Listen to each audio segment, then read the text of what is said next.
Hello बच्चों, आज हम लोग एनसीईआरटी का न्यूमेरिकल सॉल्व करेंगे। देखिए पेज नंबर 48, ठीक है। एनसीईआरटी इसका 1.24, ठीक है। क्वेश्चन नंबर हम लोग देख रहे हैं 1.24।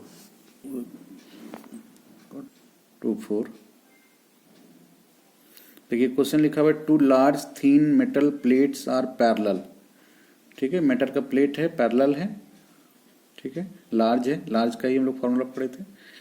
And close to each other, एक दूसरे के close. On their inner faces the plates having surface charge densities of opposite sign, opposite sign का चार्ज डेंसिटी है, ठीक है। अपोजिट फेसेज में मतलब एक में प्लस चार्ज है, दूसरे में माइनस चार्ज है। और उसका मैग्नीट्यूड दिया है 17 × 10⁻22 कूलम पर मीटर स्क्वायर। कूलम पर मीटर स्क्वायर कौन सा चार्ज डेंसिटी का यूनिट होता है? सिग्मा का सरफेस चार्ज डेंसिटी। तो एक में प्लस चार्ज है, दूसरे में माइनस चार्ज है, ठीक है, अपोजिट फेस में। व्हाट इज ई, ठीक है। ई लिखा हुआ है। ई का मतलब इलेक्ट्रिक फील्ड इंटेंसिटी जो वेक्टर होता है उसको एनसीईआरटी के बुक में बोल्ड करके लिखता है। ई को बोल्ड करके लिखा गया, मतलब वेक्टर ई का वैल्यू क्या होगा, कहाँ पर? ए नंबर क्वेश्चन है, in the outer regions of the first plate. First plate के आउटर रीजन में। बी में है in the outer region of second plate, ठीक है, फिगर में दिखा रहे हैं। और थर्ड में है बिटवीन द प्लेट्स, ठीक है। तो इसको समझिए, फिगर से समझिए। देखिए क्वेश्चन कहता है कि दो प्लेट है, प्लेट को इस तरह दिखाते हैं, दोनों एक दूसरे के क्लोज है। लार्ज प्लेट है ये दोनों, ठीक है, लार्ज प्लेट है। और इस पे प्लस चार्ज है, इसमें माइनस चार्ज है। चार्ज डेंसिटी जो है सो सिग्मा है, चार्ज डेंसिटी को सिग्मा दिखाते हैं 17 × 10⁻22 कूलम पर मीटर स्क्वायर। सिग्मा का मान है ये, प्लस में इतना है, माइनस में इतना है, ठीक है, दोनों का वैल्यू सेम है। जो फर्स्ट क्वेश्चन हम लोग का, उसमें पूछा जा रहा है कि what is the value of E in the outer region of first plate. देखिए फर्स्ट प्लेट के आउटर रीजन, इधर इस साइड में है ना, ये मतलब एक पॉइंट यहाँ पर है, मान लीजिए पॉइंट पी है, तो पॉइंट पी पर हम लोग को निकालना है, ठीक है। तो देखिए ये प्लस चार्ज है, इसके कारण जो इलेक्ट्रिक फील्ड यहाँ होगा वो इस डायरेक्शन में होगा, ठीक है, वो E1 होगा सब कुछ। और माइनस जो चार्ज है इसके कारण इलेक्ट्रिक फील्ड इस डायरेक्शन में होगा, है ना। जैसे समझना है कि प्लस के कारण हमेशा इस आउटवर्ड होता है, तो इस पॉइंट P पर आउटवर्ड क्या होगा? E1 इस डायरेक्शन में होगा। माइनस के कारण इलेक्ट्रिक फील्ड इंटेंसिटी क्या होगा? चार्ज की ओर होगा, E2 होगा। अब क्या है कि E1 और E2 का जो वैल्यू होता है, ठीक है, ये क्या है? प्लेट है। तो प्लेट के कारण जो है सरफेस चार्ज के कारण इलेक्ट्रिक फील्ड हम लोग फोर्थ एप्लीकेशन में पढ़े थे सिग्मा बाय 2 एप्सिलॉन नॉट, ठीक है। यहाँ देखिए डिस्टेंस से कोई मतलब नहीं है, आर कहीं नहीं है। तो इसके कारण इलेक्ट्रिक फील्ड इंटेंसिटी इस पॉइंट पर, इस प्लस के कारण इलेक्ट्रिक फील्ड इंटेंसिटी इस पॉइंट पर इस डायरेक्शन में सिग्मा बाय 2 एप्सिलॉन नॉट, ठीक है। उसका वैल्यू हम लोग निकालने की जरूरत अभी नहीं है, बता रहे हैं, वैल्यू निकल जाएगा। सिग्मा का वैल्यू दिया हुआ है, एप्सिलॉन नॉट का भी मान पता है, लेकिन जरूरत नहीं है। E2 इक्वल टू भी 2 by sigma bye 2 epsilon not होगा, ठीक है, E2 इसके कारण, क्योंकि इलेक्ट्रिक फील्ड इंटेंसिटी में हम लोग माइनस नहीं लेते हैं, जब भी लेते हैं तो प्लस लेते हैं। तो देखिए E1 का वैल्यू और E2 का वैल्यू, दोनों का वैल्यू सेम है, दोनों का डायरेक्शन अपोजिट है, तो इलेक्ट्रिक फील्ड इंटेंसिटी यहाँ कितना हो जाएगा? 0 हो जाएगा।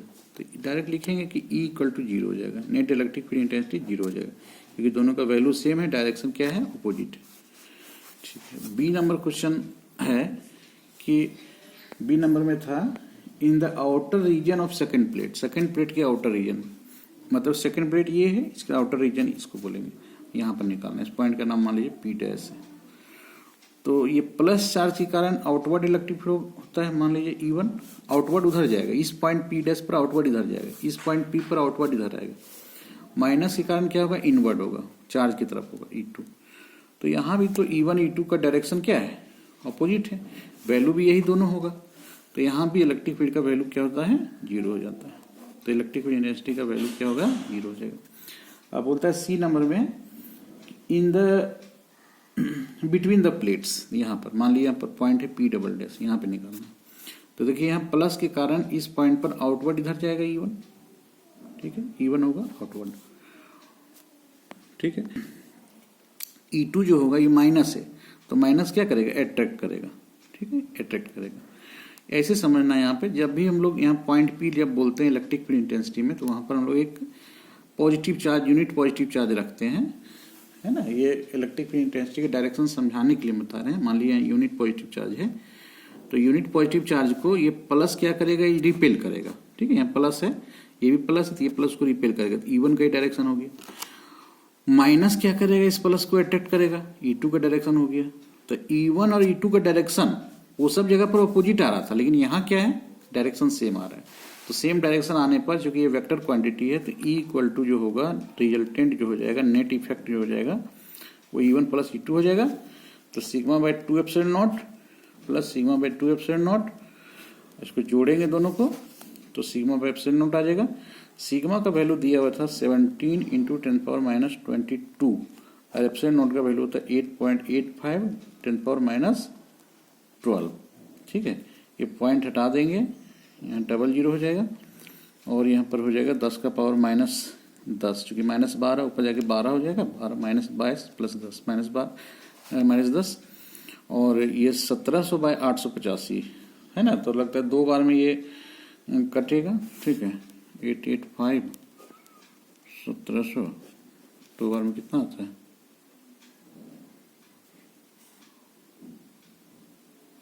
1770 आ जा रहा है, मतलब 1.9 के लगभग आएगा। इसको कैलकुलेशन करके देख लेना है। 1.9 10⁻10 यूनिट क्या हो जाएगा, इलेक्ट्रिक फील्ड इंटेंसिटी है, न्यूटन पर कूलम, न्यूटन पर कूलम इसका यूनिट हो जाएगा 1.24, ठीक है। ये था, ये सब सारा जो है हम लोग 19 से शुरू किए थे, नहीं 1.17 से शुरू किए थे न्यूमेरिकल्स, और ये 1.24 तक गॉस लॉ का क्वेश्चन था, ठीक है। अब हम लोग जो है पढ़ेंगे अगला जो न्यूमेरिकल्स है 1.9 से देखते हैं, उसमें हम लोग इलेक्ट्रिक डायपोल के बारे में जानेंगे 1.9 से, ठीक है। 1.9 से क्वेश्चन लिखिए, 1.9 1.10 1.11 1.9 1.10 1.11, ठीक है। 1.12 भी देख सकते हैं, 1.12 भी लिख लीजिए, 1.9 1.10 1.11 1.12 1.12 थोड़ा दूसरे पेज में है, 1.13 तक लिख लीजिए, 1.13 तक,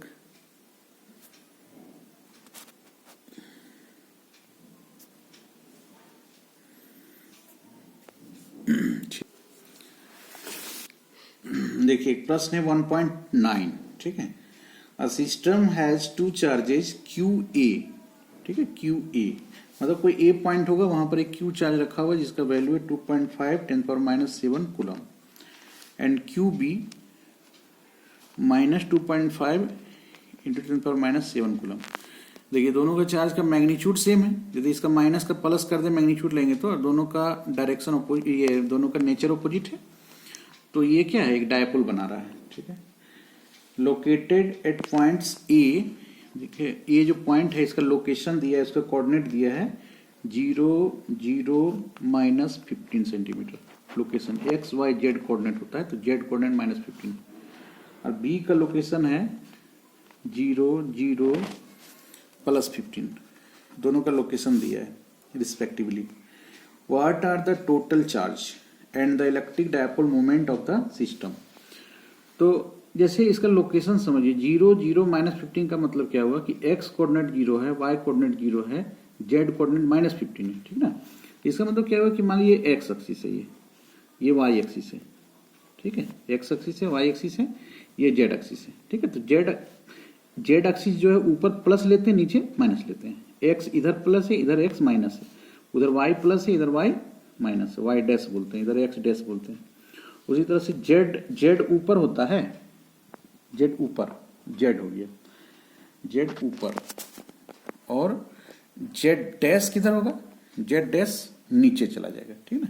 तो जो -15 इसका मतलब क्या है, x कोऑर्डिनेट 0 y कोऑर्डिनेट 0 और -15, तो इसका मतलब है कि वो जो चार्ज है, वो जो पॉइंट A जो है, जहां चार्ज रखा हुआ है पॉइंट A, उसका लोकेशन क्या होगा, इस ओरिजिन से पेपर के अंदर ठीक है, पेपर के अंदर 15 सेंटीमीटर के डिस्टेंस पर होगा। ठीक है, ये जो ओरिजिन है इसे 15 सेंटीमीटर नीचे होगा, माइनस का मतलब नीचे होगा। इसका कोऑर्डिनेट क्या है, 0 0 प्लस 15। ठीक है, एक्स कोऑर्डिनेट 0, वाई कोऑर्डिनेट 0 और प्लस 15। प्लस 15 का मतलब ओरिजिन से 15 सेंटीमीटर ऊपर। तो एक है 15 सेंटीमीटर नीचे और एक है 15 सेंटीमीटर ऊपर। तो दोनों चार्ज के बीच का डिस्टेंस कितना हो जाएगा, दोनों चार्ज के बीच का डिस्टेंस जो हो जाएगा 30 सेंटीमीटर हो जाएगा, है ना। प्लस 15 माइनस 15 मिलकर 0 हो जाएगा, ऐसा नहीं। माइनस 15 का मतलब है कि ओरिजिन से नीचे है 15 और ये ओरिजिन से 15 ऊपर है, दोनों के बीच की दूरी 15 15 30 सेंटीमीटर। ठीक है, 30 सेंटीमीटर 0.3 मीटर। ठीक है, 30 सेंटीमीटर है, 100 से डिवाइड कर देंगे, मीटर में बदल देंगे, मीटर में बदलना है ये, तो 0.3 metre, distance equal to 0.3 metre. तो हम लोग का क्वेश्चन पहला था कि टोटल चार्ज कितना है।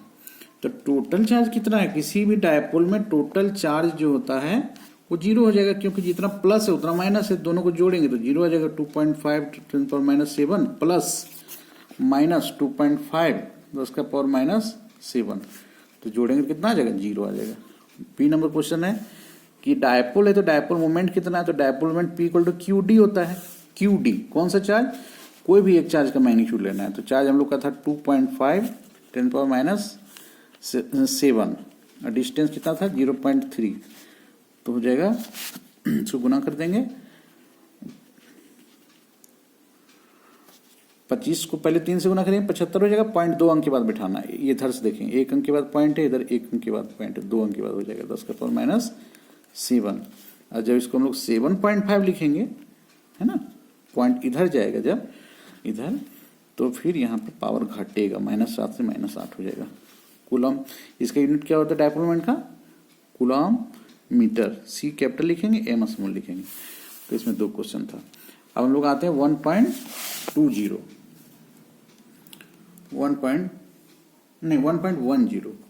Sorry 1.10 an electric dipole with dipole moment P equal to 4 into 10⁻⁹ coulomb is aligned at 30 degree.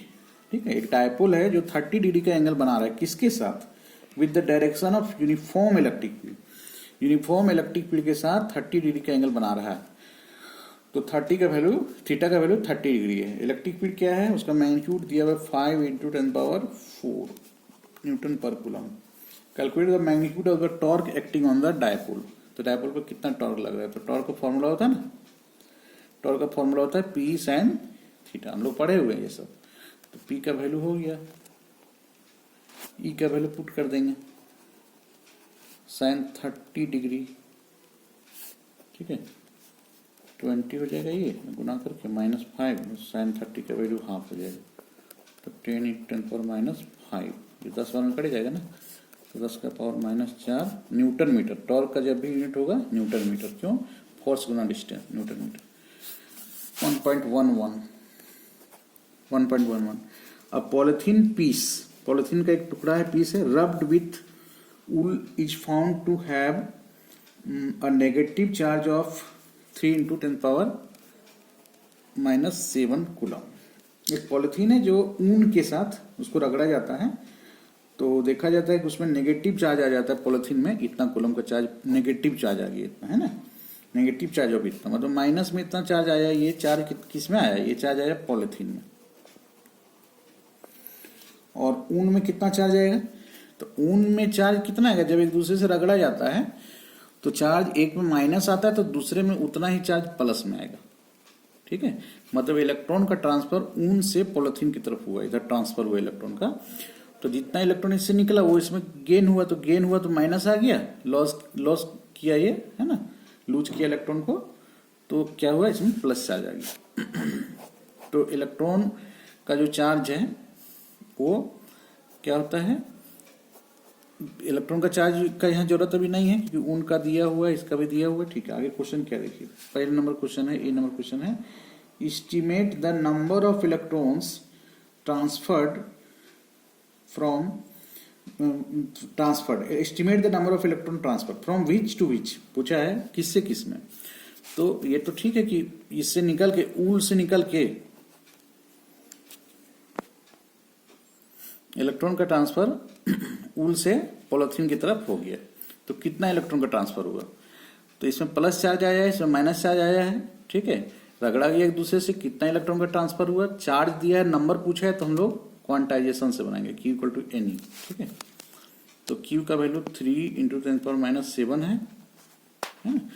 अब बोलेंगे ये प्लस पुट करेंगे, ये माइनस पुट करें, तो यदि प्लस पुट करना तो यहाँ प्लस एन ही लिखेंगे, दोनों साइड प्लस प्लस आ जाएगा। यदि माइनस पुट करना तो यहाँ माइनस एन ही लिखेंगे, दोनों से बनता है। एन निकालना है हम लोग को, ई का वैल्यू 1.6, यहाँ से एन निकालेंगे तो 3 इंटू 10⁻⁷ बाई 1.6। एन जो है सो हम लोग का इंटीजर आना जरूरी है। इंटीजर यदि नहीं आता है तो या तो क्वेश्चन गलत होगा या फिर, ठीक है। इसको हम लोग ये सॉल्व करते हैं।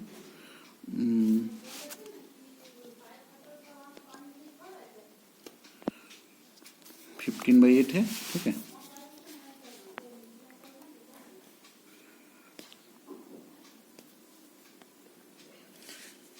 सॉल्व करके आता है 1.87 10⁻12, ठीक है। दोनों से इसमें सॉल्व, तो इसको चूंकि 10⁻12 आया, ठीक है। ये लग रहा है कि इसे इंटीजर नहीं है 1.87, लेकिन यहाँ 10⁻12 है। इसको जब पूरा मल्टीप्लाई करेंगे तब तो इंटीजर ही हो जाएगा ना। 10⁻12 है तो दो जो पॉइंट के बाद 2 अंक है, ये खत्म हो जाता है। तो इसको हम लोग लगभग में से लिखते हैं, ठीक है, 2 इंटू 10⁻12, ठीक है, 2 इंटू 10⁻12। हाँ, लेकिन यदि ये इंटीजर नहीं आता, जैसे कि माइक्रोस्कोपिक लेवल में, जैसे मान लीजिए कि हम लोग के पास चार्ज है 0.8 इंटू 10⁻⁻19, ये 1.6 इंटू 10⁻19 का हाफ है। बोलेंगे ये पॉसिबल नहीं है क्योंकि इंटीजर नहीं आया, 0.5 आ रहा है इसमें, ये पॉसिबल नहीं होगा। यहाँ पर ये इंटीजर इसको माना जाएगा 1.87 इंटू 10⁻12, ठीक है। तो इसको 2 इंटू 10⁻12 भी लिख सकते हैं, और नहीं भी ये लिखते हैं, ठीक है, तो ये भी इंटीजर ही है। तो इतना इलेक्ट्रॉन का ट्रांसफर हुआ। तो ए नंबर क्वेश्चन में पूछ रहा था कि ट्रांसफर किससे हुआ, ठीक है, इससे निकला, उल से निकला, पॉलिथीन में गया। अब बी नंबर क्वेश्चन है कि क्या बी नंबर क्वेश्चन क्या है, is there a transfer of mass from wool to polythene, है ना। क्या उन्हें ट्रांसफर हुआ मास का। यदि ये पूछेगा कि बी नंबर क्वेश्चन में ये है कि क्या इससे इसमें उल से पॉलिथीन में मास का ट्रांसफर हुआ, तो हाँ, निश्चित रूप से हुआ, ठीक है। क्यों? क्योंकि इससे इलेक्ट्रॉन निकल के इसमें जा रहा है, तो मास, इलेक्ट्रॉन में मास होता है। अब कितना इलेक्ट्रॉन निकला है, तो लगभग 2 इंटू 10⁻12 इलेक्ट्रॉन निकला है। इसका यूनिट नहीं होगा कुछ, है ना। तो कितना इलेक्ट्रॉन ट्रांसफर हुआ, 2 इंटू 10⁻12, तो कितना मास का ट्रांसफर होगा। तो बी नंबर में मास का ट्रांसफर होगा। यहाँ पे जैसे बस पूछा है कि मास का ट्रांसफर होगा या नहीं, तो होगा। क्वेश्चन नंबर कितना था, is there a transfer of mass from wool to polythene, yes, है ना। देयर इज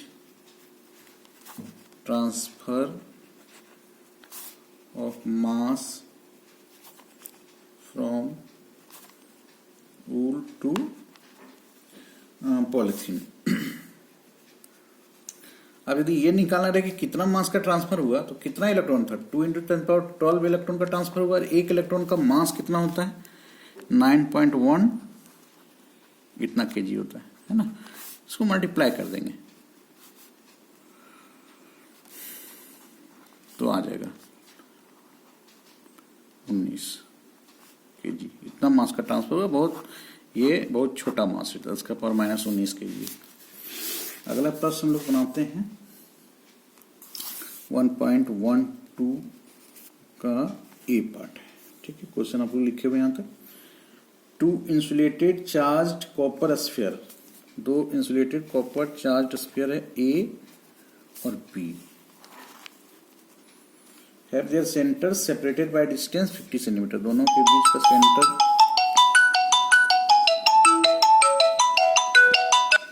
का डिस्टेंस है 50 सेंटीमीटर। 50 सेंटीमीटर का मतलब है 0.5 मीटर।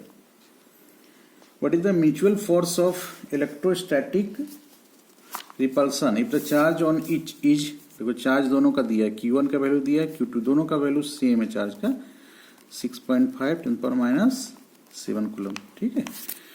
तो इसके दोनों के बीच का सेंटर का डिस्टेंस दिया हुआ है, और ये चार्ज दिया हुआ है Q1 Q2 6.5 × 10⁻⁷ कूलम।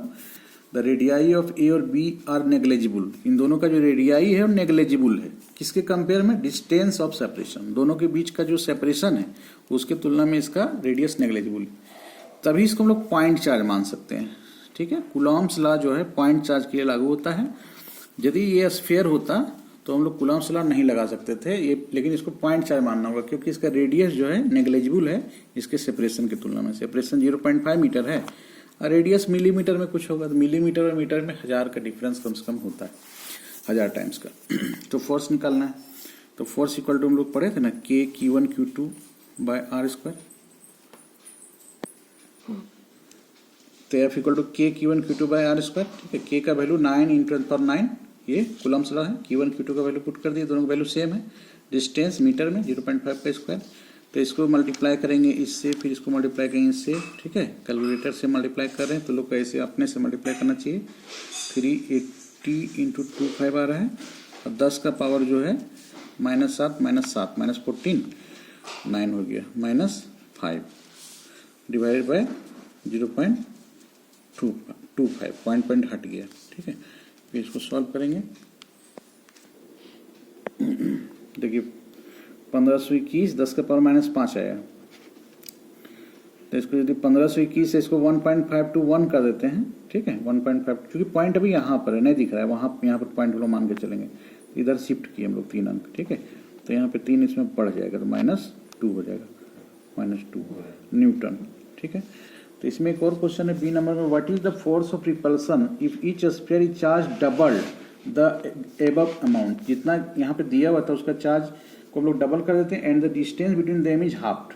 तो फिर से वही फॉर्मूला हम लोग अप्लाई करेंगे, K Q1 Q2 by R square. K का वैल्यू चेंज नहीं करेगा इसलिए तो वो कांस्टेंट है। चार्ज को क्या करना है? चार्ज को डबल करना है। तो 6.5 पहले था तो 13 हो जाएगा, 13 × 10⁻⁷ -7 का -14 नहीं होगा, डबल। जैसे मान लीजिए 6.5 × 10⁻⁷ इसका डबल करेंगे तो केवल इसी में मल्टीप्लाई होगा, है ना। अब फिर से ये 13 × 10⁻⁷ डिवाइडेड बाय डिस्टेंस को क्या करना था?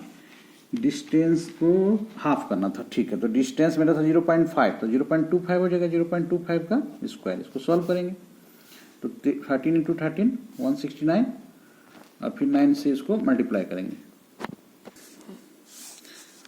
तो 13 9 को गुना किया इतना है और 7 7 14 14 में हो गया -5 और 25 को 25 से गुना करेंगे 625 आ गया। ठीक ना, पॉइंट कितना अंक के बाद बैठेगा? दो यहाँ, 2 एक और 4 बार, 1 2 3 4 अंक के बाद, तो 1521 बाय 0.0625 इतना हम लोग सॉल्व करेंगे। इसको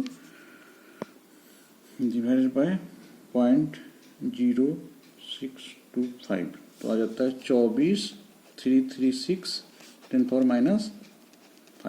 ठीक है, जिसको 2.4333